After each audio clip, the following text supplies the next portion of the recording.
Boa tarde, pessoal do oitavo ano do Integral Colégio de Curso de Araruna. Vamos para a nossa revisão, revisão de história de todo o primeiro bimestre, certo? Então a gente vai ver aí 4 capítulos, tá? Atentem para cada um deles, façam suas anotações e depois tirem suas dúvidas, ok? Primeiramente a gente viu as revoluções inglesas, tá? Que foi uma série de revoluções, né, que aconteceu na sociedade inglesa. Como é que era a sociedade inglesa do século XVII? Né? Lembrando que a Inglaterra vivia, assim como os outros estados europeus, os outros reinos europeus, viviam um sistema, né, absolutista. Tá? Então, a sociedade era altamente hierarquizada, né, cada um vivendo na sua classe estamental. Ou seja, em cima dessa pirâmide está a aristocracia, né, que era a elite da sociedade, os grandes proprietários de terra, né, grandes produtores de lã. Depois vinha a burguesia, né, que se dedicava à produção artesanal e ao comércio.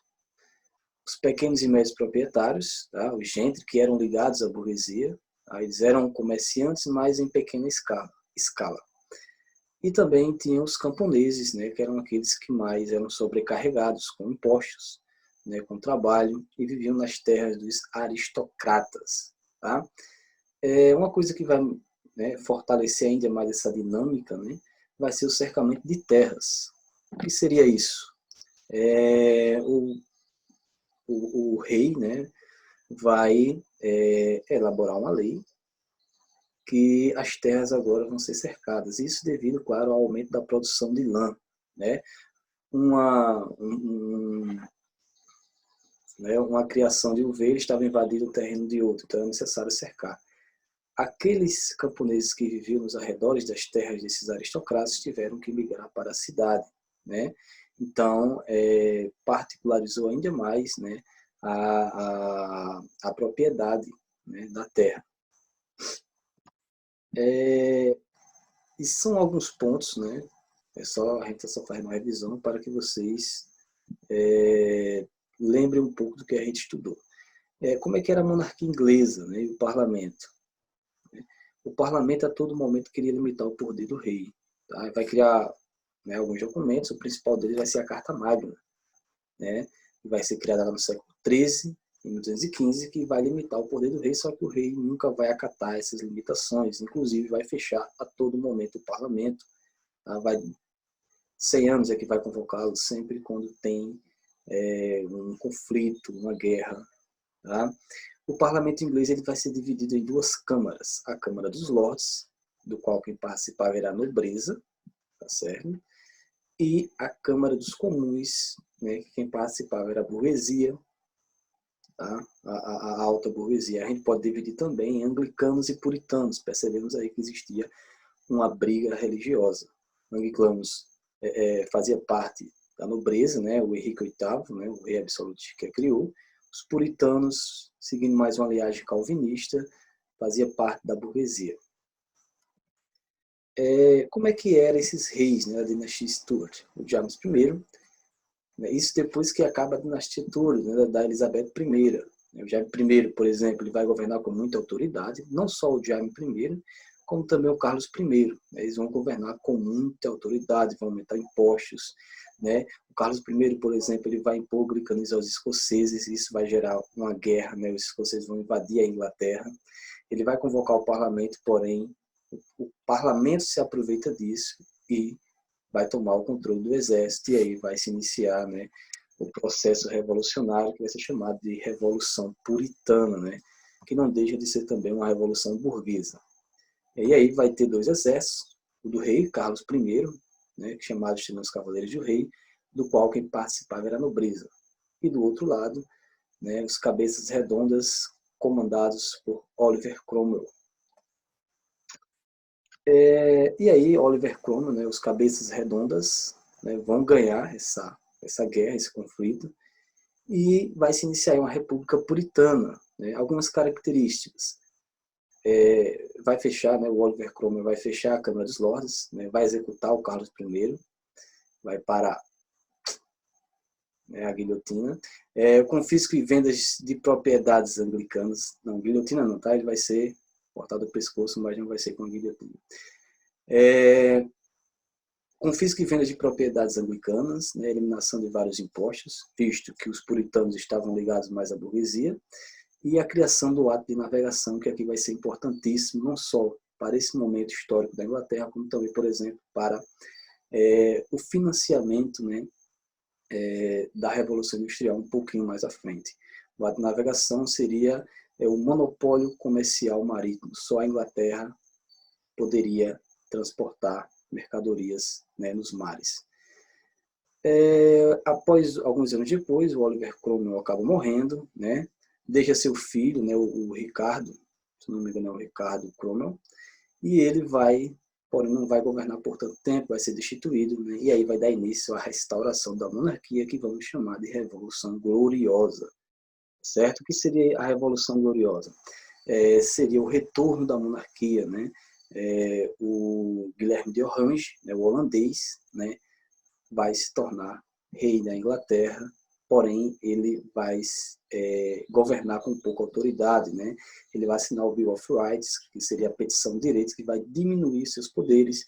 Tudo que ele fosse fazer teria que passar pelo parlamento, né? Depois vai diminuir ainda mais e a Inglaterra vai se tornar, nesse momento, uma monarquia parlamentarista, né? E aí a gente entende, né, como se deu esse processo, certo? Isso aí foi as revoluções inglesas, uma série de revoluções, tá certo? E agora a gente passa para o iluminismo. O que foi o iluminismo, né? Foi um movimento filosófico e intelectual, né, ocorrido, claro, na Europa.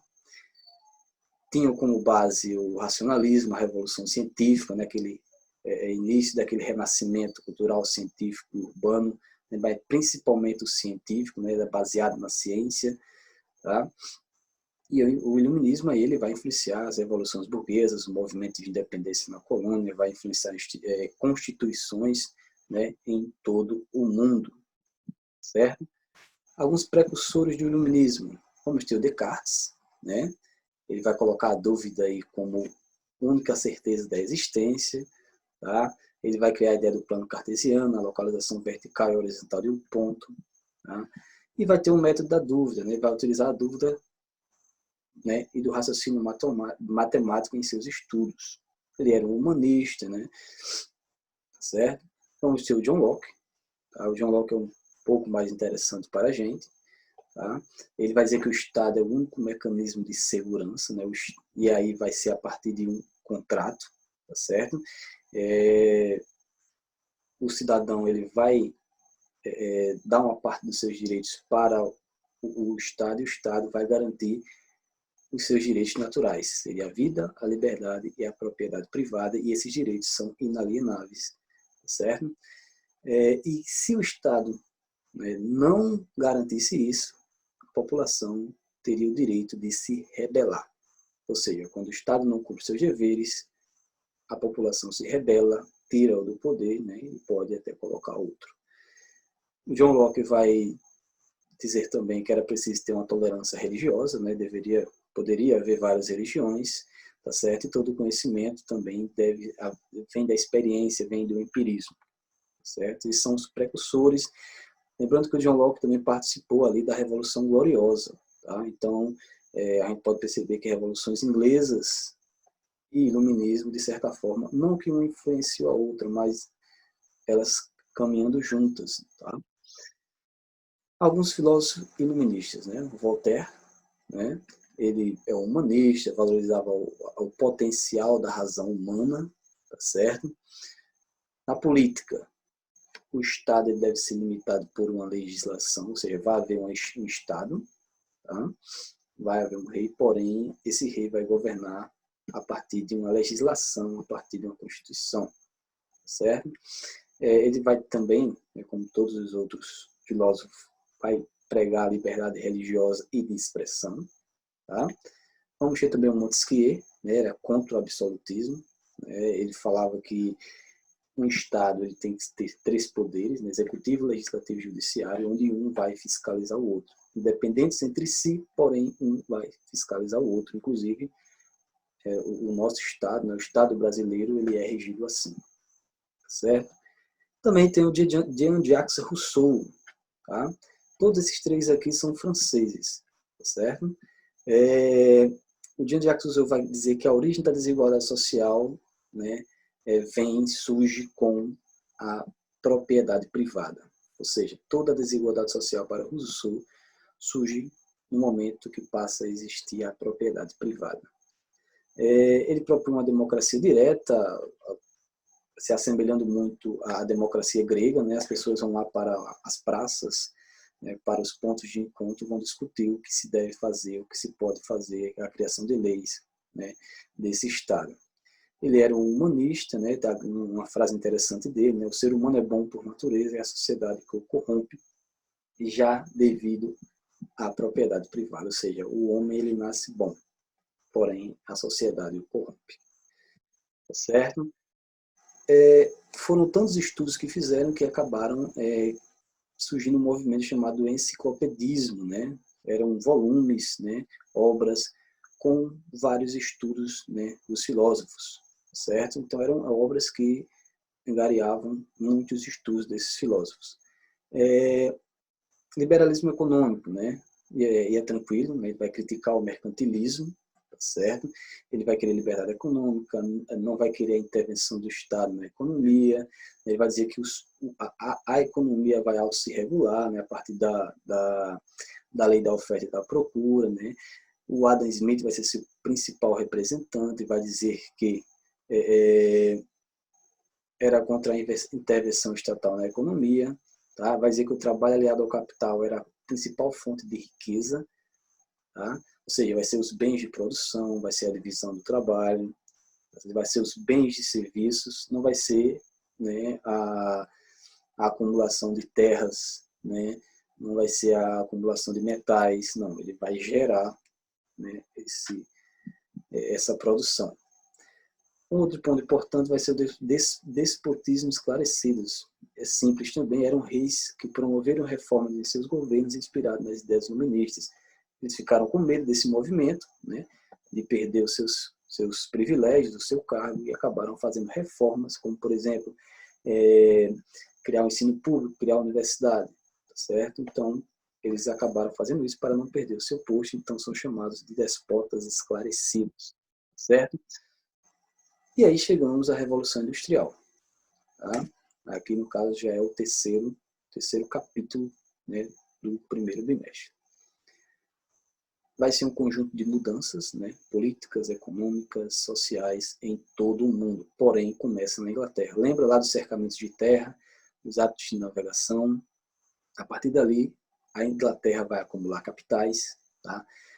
A partir daquelas revoluções vai ter uma burguesia fortalecida politicamente e economicamente também. Né? A partir daqueles cercamentos de terras que eu falei para vocês, né? Vai ter muitas terras, vai ter muita produção de lã, vai produzir muitos tecidos, né? A indústria têxtil, vai vender muito e vai acumular muito capital. Vai ter uma marinha poderosíssima, né? Já pelos atos de navegação, vai enfrentar uma guerra com a Holanda, vai ganhar essa guerra e vai se fortalecer ainda mais. Certo? Até hoje a marinha inglesa é a mais poderosa, né? Uma das mais ou a mais poderosa. E também, importantíssimo, vai ter uma abundância de matéria-prima em seu território, né? Do carvão e ferro, que vai ser, né, os materiais para essa primeira revolução industrial, certo? Que fica restrita à Inglaterra. E vai ter também, claro, a disponibilidade de mão de obra. Por isso, ela foi pioneira. Como é que era esse processo de produção? Como é que ele evolui? Né? Primeiramente, esse processo ele era artesanal, ele era em casa. Ele vai se expandindo um pouco, tem necessidade agora da produção de manufaturas, que vão ser as corporações de ofício. Vai ter um líder, né, nessa corporação, vai ter alguns ajudantes, né, não vai ser mais feito em casa, né, vai ser feito em grupo. E depois, mais à frente, né, Revolução Industrial, agora vai ser nas fábricas, tá certo? E como é que eram essas condições de trabalho nessas fábricas? Os trabalhadores ficavam até 15 a 16 horas no trabalho, às vezes chegava até mais, certo? 18 horas, né? Pouco tempo para lazer, a gente pode perceber. E eles pagavam até multas se eles atrasassem, né? Descontado do seu trabalho. Não tinha horário de descanso, né? risco de acidentes, a toda hora estavam acontecendo acidentes. Tá? E existia também, né, o trabalho infantil, né, principalmente nas minas de carvão, porque o espaço era estreito, as crianças, né, se locomoviam melhor, também nas fábricas para ter retalho de tecidos, né, e as mulheres eram exploradas porque recebiam menos que os homens. A partir do momento que essa fábrica ela foi se expandindo, né, a distância, né, de uma vila, de um trabalhador que morava longe, estava atrapalhando seu trabalho. Então, criou-se, né, os bairros industriais que até hoje existem. Tá? Então, as moradias agora, né, ficavam perto das fábricas, né? Isso vai gerar muita poluição, vai gerar muitas doenças. Tá? A todo momento que tinha crise, esses trabalhadores eram demitidos e aí se inicia um processo de mendigagem, de muitos mendigos. Né? O trabalho também vai gerar muitos problemas familiares, como, por exemplo, o alcoolismo. Tá? Os pais iam trabalhar, as crianças ficavam em casa, ficavam nas ruas. Tá? E o surgimento de novas máquinas vai gerar demissão em massa. Certo? E com isso também vai acontecer algumas revoltas, como, por exemplo, o ludismo. Tá? Eram trabalhadores que quebravam máquinas na calada da noite, acabava o trabalho, fechava a fábrica, eles iam lá, quebravam, no outro dia eles não trabalhavam. Era uma forma de protesto, né? Para melhores salários, para diminuição da carga horária de trabalho. Tá? E o cartismo, que era um pouco diferente, né? Eles lutavam por direitos, né, de participação no parlamento, porque eles achavam que só assim iriam conseguir os seus direitos. E aí chegando à segunda revolução industrial, lembrando aqui que eu não estou falando de datas, né? Estou falando apenas dos conceitos, para não confundir vocês. Segunda revolução industrial vai se expandir, né? Vai acontecer nos Estados Unidos, na França, na Bélgica, na Holanda. Tá? O material agora vai ser diferente, a matéria-prima vai ser agora o petróleo, né? Vai gerar eletricidade, tá certo? E daí vai se expandir para outros países, vai criar a locomotiva, vai surgir também, dentro dessas revoluções, duas classes, né? A burguesia industrial e proletariado. A burguesia industrial é quem detinha os meios de produção, eram os donos das fábricas, o proletariado eram os trabalhadores, né? Eram os operários das fábricas. Tá certo? Isso aí a gente vai estudar um pouco mais, né, quando a gente for ver os movimentos, né, sociais, né, o Karl Marx, né, um pouco mais à frente. E aí também vai ter depois a terceira revolução industrial, já no período das guerras, né, na Primeira Guerra, né, com o surgimento de uma tecnologia muito avançada. Depois vai ter o surgimento, mais à frente vai ter o surgimento da internet, né, celulares, tudo mais. Terceira revolução industrial a gente está vivendo hoje ainda. Ok? E aí terminamos, né, a revolução industrial e chegamos à Revolução Francesa. Né? Todos estes movimentos, né, de uma certa forma, tiveram a influência do iluminismo. Tá? E com a Revolução Francesa não foi diferente. Lembra dos despotas esclarecidos? Né? O rei Luís XVI aqui não quis ser um despota esclarecido, né? Acabou vivendo uma vida luxuosa com a sua esposa, tá? E aumentava cada vez mais os impostos, tá certo? E as pessoas não iam, né? E se encheram disso e acabaram se revoltando, né, contra esse rei Luís XVI.